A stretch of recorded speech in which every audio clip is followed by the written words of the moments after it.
Hello everyone welcome back to my channel ทอง SA YouTube สบายดีทุกคนยินดีต้อนรับเข้าสู่ช่องทอง SA YouTube ส่องมาแบ่งความรู้การศึกษาสำหรับวิดีโอนี้จะเป็นวิดีโอที่4ที่เป็น Parts of Speech เนาะ8คำเว้าในภาษาอังกฤษที่จะเป็นการเฮ็ดให้การเว้าเฮาคล่องแคล่วกับ grammar นี่โอเค Parts of Speech EPC นี่จะเป็น adjective เนาะ adjectives คือคำคุณนามซึ่งคำคุณนามนั้นเป็นคำขยายหรืออธิบายคำนามและคำแทน noun คำนาม noun pronoun เนาะ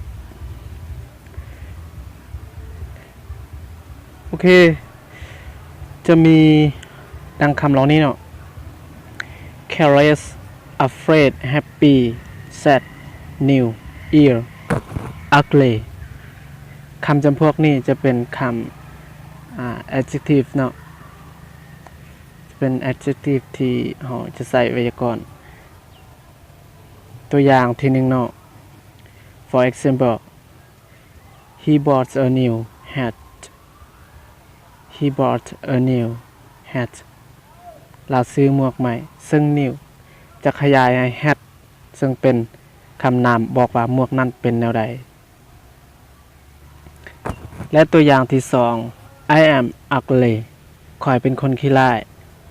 ugly นั้นจะขยายให้คำแทนนามซึ่งจะรู้ว่าตัวข้อยเป็นแนวใดประโยคที่3 their ear พวกเขาบ่สบายซึ่ง ear จะแปลว่าบ่สบายและมันจะขยายให้กับ pronoun Thank you for watching my video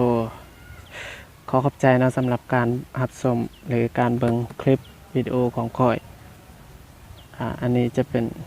ตอนที่4ของ Parts of Speech เนาะซึ่งเฮ็ดให้ไวยากรณ์เฮาดีขึ้นในการเว้าเนาะโอเคสำหรับคลิปนี้ก็จะจบเพียงส่ำนี้เนาะถ้าหมู่เพื่อนมีหยังก็สามารถคอมเมนต์ด้านลงของวิดีโอแล้วก็สามารถกดติดตามช่อง YouTube ทอง SA YouTube 2นี้2เดียวที่จะแชร์ความรู้การศึกษาเกี่ยวกับภาษาอังกฤษในทุกอาทิตย์